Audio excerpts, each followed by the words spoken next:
Good day mga boss, ayon nga sa ating kuliglig, mayroon daw ghost project na niluluto itong Barangay Ginebra San Miguel at itong San Miguel Bermin. Involving nga sa niluluto ngayon na ghost project ng San Miguel Bermin itong si Cedric Bearfield. Hindi nga natin makakaila na itong si Cedric Bearfield ay marami ang nagkaka-interest na koponan.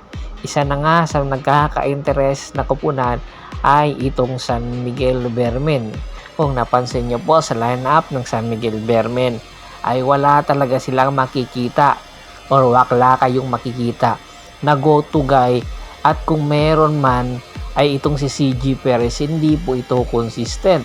At kung nakikita nyo po yung lineup ng San Miguel, yung kanilang mga guard, ay makikita natin na kulang talaga. Hindi po pwede pang tapat sa ibang guard ng koponan. Kaya nga plano ngayon ng San Miguel Bermen na kunin itong si Cedric Bearfield. Nasa huling taon na po ng kontrata itong si Cedric Bearfield at nakikita po natin ay hindi na nga po siya masyadong ginagamit ng Blackwater Bossing. Isa nga sa mga kadahilanan ay malaki ang kung sakali man na panatilihin ng Blackwater Bossing itong si Cedric Bearfield sa kanilang kupunan, ay malaki talaga ang kanilang pakakawalang pera, or else gagamitin na lang nila si Cedric Bearfield bilang trade asset at kumuha ng panibagong batang player. Pero alam mo ba na hindi basta-basta ito pakakawalan ng Blackwater Bossing, kung hindi mabigat din na player ang kanilang makukuha para sa San Miguel Bermen. At ayon nga sa isang hint na nakikita natin na kinuliglig pa mismo sa isa sa mga dikit sa mga boses doon, ito nga si Jeron Teng ang posibleng pakawalan ng San Miguel Bermen at magbibigay pa daw ng future picks or first round pick ang San Miguel Bermen para lang makuha itong si Cedric Bearfield, na hindi naman katakataka na pagkakainteresan talaga to dahil nga mawawalan na naman ng rights ang Blackwater kung hindi pa nila ito pakakawalan. Samantala, marami na nga pong ekspekulasyon na itong si Macho Wright ay magbabalik PBA na.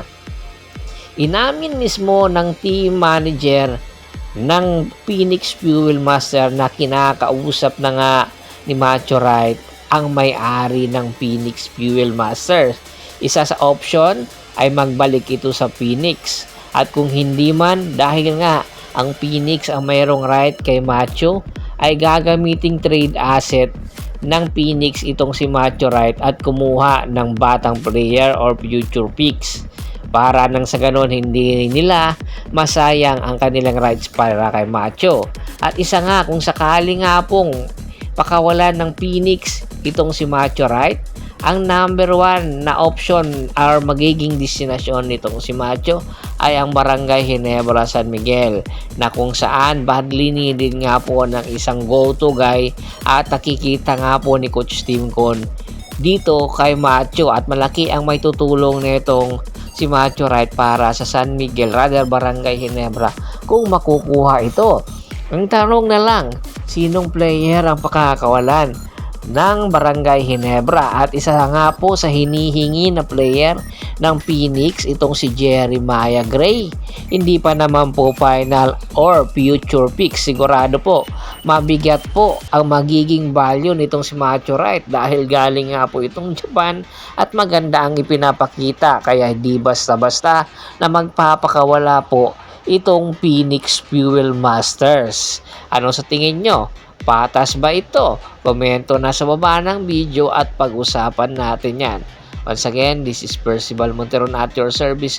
Don't forget to subscribe my sports channel at don't forget to click the notification bell button para nga po maging updated palagi sa kwentuhan. At bago pa natin tapusin ang ating kwentuhan, shoutout muna tayo sa ating mga solid na followers na lagi pong sumusuporta sa atin. Kay Kagawad kat sa kinudukusin ng Hagonoy Bulacan, Anthony Laquialon at sa Laquialon family, Gilmark Maso at si Mr. Godofredo Mabida ng Baybay Leyte. Marami pong salamat sa walang sawa niyong pagsuporta. Pakibisita rin po ng Facebook fanpage ko na Hapris PH3, Bostor at Pulgoso para po sa mga karagdagan sports balita, lalong-lalo na nga po ang NBA na nagsimula na. Hanggang sa muling kwentuhan, maraming salamat po.